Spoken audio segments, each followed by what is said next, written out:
Hi, welcome to Two Batches. Two Batches Cooking is about home style with ease. I'm Maria. And I'm Rosemary. Welcome in. Let's go inside and get started. Amen, sister. Amen. Woo!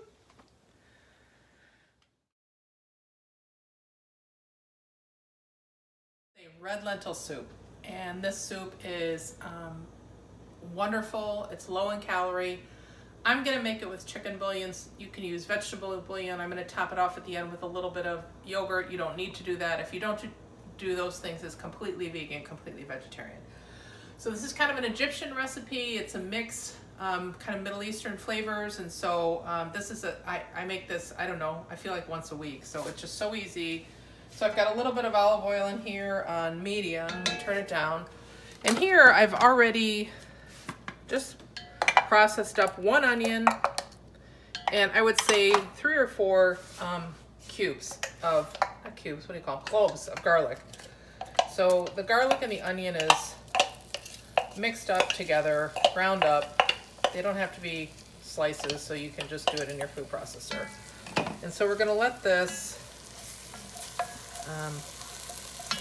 actually get a little bit toasty. And then in this process, you are going to add some spices before you add in the rest of the ingredients and water, and you're gonna be shocked at how easy this is. This is soup essentially, I don't know, 30 minutes maybe. So let's get these, turn the heat up a little bit on these and kind of soften them up. They don't have to be browned. I would just say get them softened. And then this is the real powerhouse of this soup. So I'm just gonna add, I'm not gonna measure it out, but I'm gonna say roughly half a teaspoonful of all these different spices. So this is curry powder. I just shake it in there, and you can do any mix of these, but you wanna keep kind of these flavors going. So curry powder, coriander is extremely important in giving it that kind of really Middle Eastern taste. So you're gonna dump in some coriander. You can see I'm just shaking it in. I'm not really measuring it out. As you make the soup and it becomes kind of more your thing, you can figure out what you like. Cumin has also got that great taste. Then dump in the cumin. So that's awesome. So that's 3. And then the 4th one is like a chili powder. So this can be a little bit hot, so this is the only one you want to be careful about. People in my family like things kind of hot, so I'm going to put in a couple shakes of that. So we are going to, so you can see how all this stuff combines with the onion. So it's kind of turning the onion a little bit of yellowy brown. That's kind of what you want. It's got a great smell. You can smell everything coming up.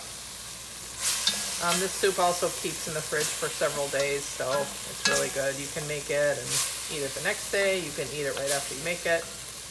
So those are your spices. We'll put salt and pepper in later, but now you're just really gonna put in the rest of your ingredients. So this is essentially celery leaves, carrots, and red lentil. So I've done up about 2 carrots here. Again, these are all done with the little fat piece that's remaining, but you're just gonna dump the carrots in there. 2 full carrots are kind of ground up in your processor, or you can just use a grater and grate them up faster in the processor for sure. I love these mini processors because they're easier to clean and they don't take as much space as the big one. So you're gonna get that in and get it going. Now, celery leaves are called for in this recipe, and I'm going to tell you, and I think I've said on other recipes, I never buy the celery without the leaves. I always buy the celery with the leaves. I add it into lots of recipes, even when it's not called for. So these are cut up celery leaves right from your store. So that goes in. This is kind of medium high for right now. You can see those things starting to combine. And then the main ingredient in this is really red lentil, and so hopefully you can get these in your store.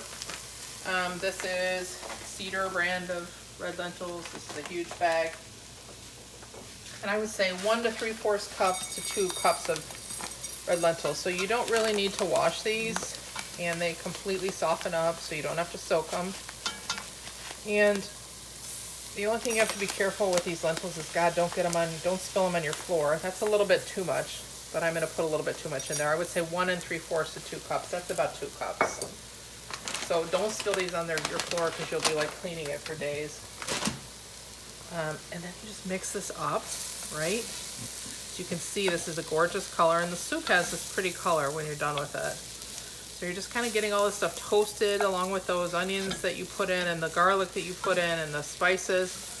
Once everything's combined, you're just going to add 2 quarts of water, and this is where the bouillon cubes are here. So if you're using vegetable bouillon, you're going to put it there. And I'm just going to get one more. This is 1 quart. I need 1 more quart of water. 1 more quart of water. Just try to get those lentils off the side of the pot. Get them down in there. And you'll just stir it up. It's already get that kind of orangey brown color, which is really nice. There's a bunch of lentils on that side. Thank you. Get every little last sucker. No lentils allowed to live. You have to be all part of this process. Okay, and so the last thing you do is you put in some lemon, and you can do 1 now and 1 toward the end. You can do 2 halves now and 1 toward the end. I just do 2 right now. So you're just squeezing this in. Gives it a nice flavor. And I'll do the second one. I've had my Wheaties today. Oh, maybe not. Okay. So you've got your lemon juice that's coming into this and giving it a really kind of fresh flavor. Do 1 more kind of turn and combine. And you're going to do some salt and pepper in here to taste at this point. And you're going to salt it. And then essentially, I just turn this up until it boils. So it'll boil in a few minutes, and once it's boiling, just turn it down to like a medium simmer, put the lid on, give it 30 minutes, and this sucker is done. So this has been cooking for about a half an hour, and you can see how quickly those lentils cook up. They cook up into an amazing soup. And you don't need to put this last part in, but I'm just gonna stick a little bit of yogurt in it and swirl it around. The soup is perfect without the yogurt. This just adds a little creaminess to it. And again, if you're a vegan or you don't do dairy, don't do this part. That is it. Look at how good that soup looks. It is completely healthy. Everybody can eat it. It's just so good. That's it. So we're just gonna plate it and eat it.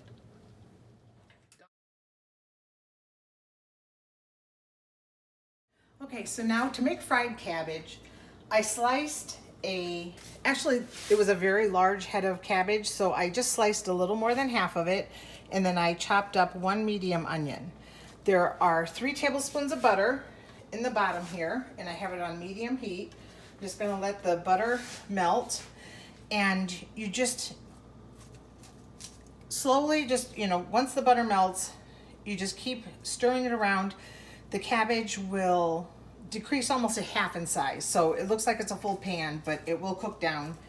You could saute the onions separately, but it's all gonna cook together. So it really isn't necessary. So what I'm gonna do is the butter is melting. I will continue to stir this. We will come back in just a couple minutes and I can show you the process. So I have just been occasionally stirring the cabbage and the onions. It has been cooking for about 10 minutes. It's starting to soften up. You can see the cabbage, it's actually kind of becoming translucent, the more cooked pieces. And transsucculent. So I would say it's got another good 5 minutes yet. This was a very heavy head of cabbage. If you've never paid attention, at different times of the year, the cabbages are actually heavier. Sometimes you can buy a head of cabbage and it weighs nothing. This one was solid. It was a solid, compact cabbage. So it's a little tougher, not tougher, it's just a little heavier, thicker, so it has to cook just a little bit longer. So we're gonna just let it cook for a little bit longer and we'll come back and check on it. So, we are cabbage people. I'm Irish and Polish, and you are? I am Austrian and Polish. So, cabbage is our thing. So, as you can see, it's starting to brown. It is getting softer.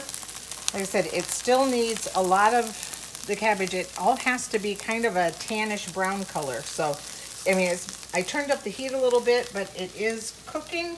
You just want to keep stirring it so that nothing burns, but we'll just, hopefully in about 5 minutes, we'll come back and it'll be about done. Okay, so now if you look at the pan, it's essentially, half of it has just wilted away, I don't know how much water there is in cabbage, but it just becomes tender and takes up less space. So this is pretty much done. I'm going to add a little pepper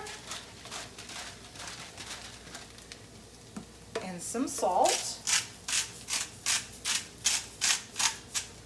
And then I'm going to sprinkle a little Hungarian paprika.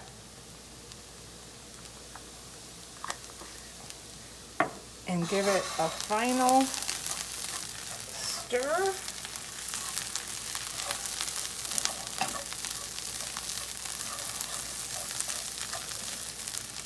And it is done. It is time to eat. So this is steaming. We do this in real time.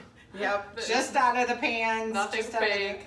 Nothing fake. Should we cheers each other? Of course we should. Another share. great episode. This is super healthy food. Good, and this is too. And super cheap. Carrots, celery, cabbage, right? Yeah, it's Okay, so what should we try first? Well, I'm gonna try the soup. Okay, I'm gonna bite into your cabbage.